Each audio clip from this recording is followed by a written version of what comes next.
People often say that this generation, Gen Z, is glued to social media all day and achieves nothing, but today, this very generation has shocked the world by overthrowing the government in Nepal. Nepal's Prime Minister KP Sharma Oli faced unprecedented pressure as massive protests erupted, forcing him to resign in the face of a wave of youth anger and unrest. The protests escalated so violently that the Prime Minister's residence was set on fire and the Parliament building itself became engulfed in flames, shocking the entire nation. Even the Finance Minister faced the wrath of angry protesters, being chased on the streets and humiliated publicly as citizens expressed their deep frustration with government corruption and inefficiency.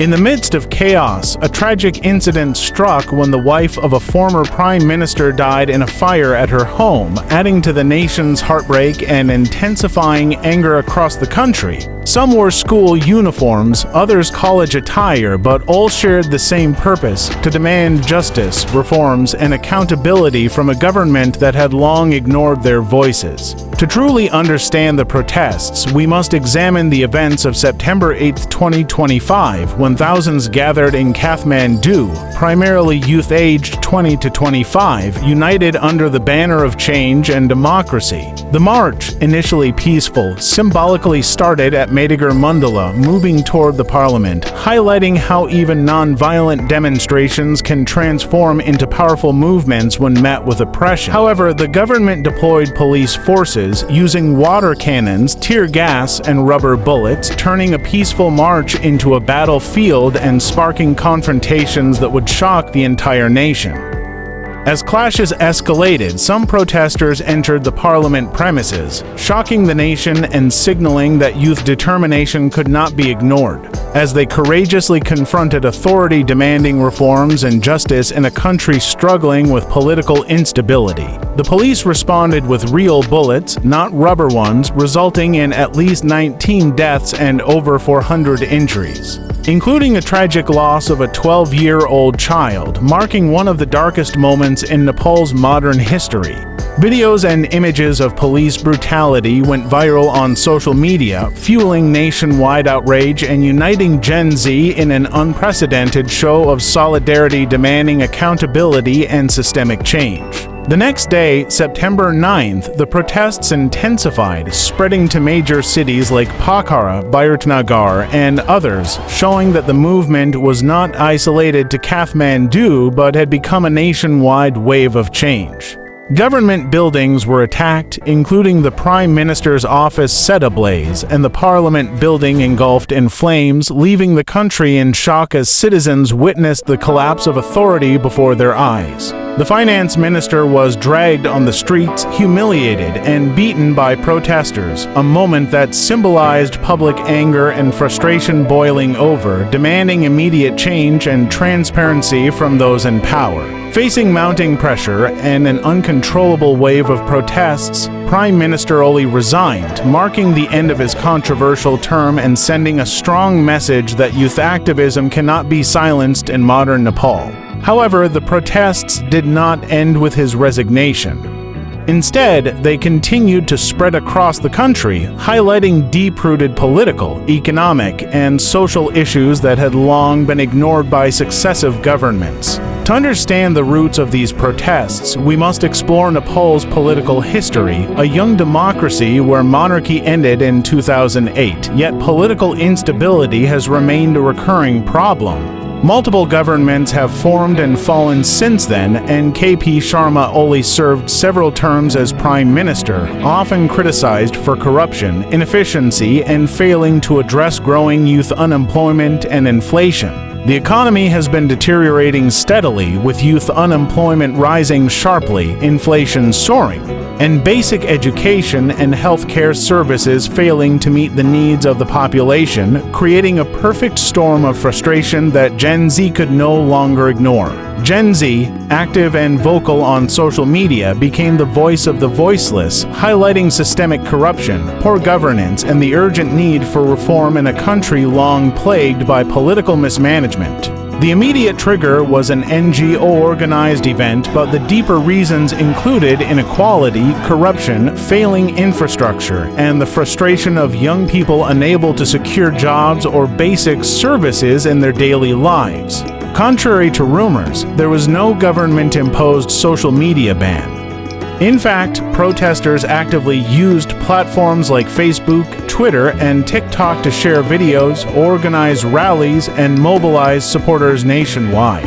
Amidst this turmoil, the role of Gen Z became historically significant, showing how a digitally connected generation, despite being young and often underestimated, could influence real political change with determination and collective action. While their actions brought meaningful change, violence erupted during protests, showing the delicate balance between peaceful activism and the chaotic consequences when frustration overflows unchecked. Experts suggest that governments must respond with reforms addressing youth unemployment, improving education and health care, and ending corruption, ensuring that the aspirations of a young, motivated population are not ignored. This historic moment in Nepal highlights the rising power of Gen Z, proving that a generation often labeled lazy or distracted can rise to challenge authority and demand meaningful change in society. As the nation continues to recover, the lessons of September 2025 remain clear. Youth voices cannot be ignored. Digital connectivity empowers collective action, and meaningful reform requires listening to those most affected. September 2025 in Nepal proved that even young, digitally connected generations like Gen Z can drive significant political change, showing the world that age is not a barrier when combined with determination, technology, and a collective desire for justice and reform.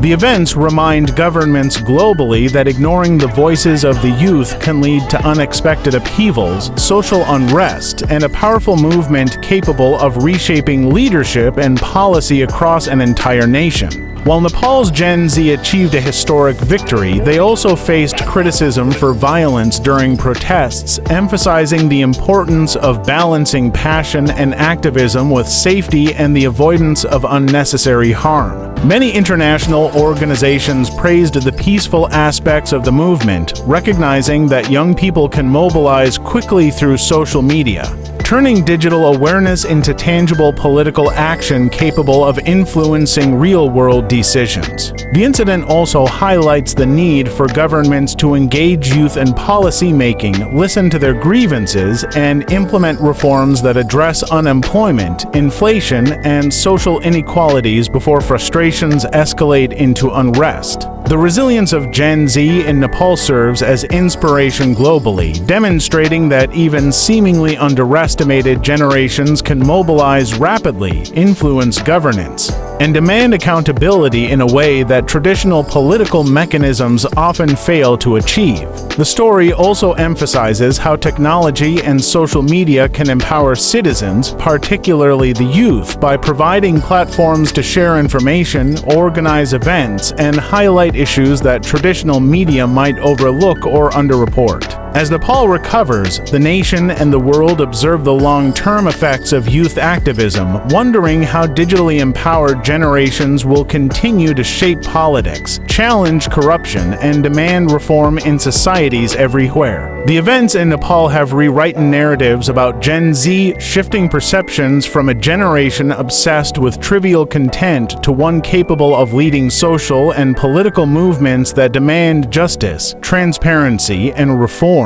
Ultimately, Nepal's September 2025 protests illustrate that the energy, connectivity, and resilience of young generations can challenge entrenched power structures and catalyze change even in historically turbulent political environments. As the dust settles in Nepal, citizens, observers, and international organizations continue to analyze the September 2025 events, understanding how youth activism can influence policy, accountability, and governance in ways previously thought impossible for a single generation. Despite challenges and criticisms, the movement demonstrated that Gen Z's determination, organization, and ability to mobilize digitally can bring real-world consequences, making governments more accountable and responsive to the needs of their citizens. This historic moment is a lesson for the world.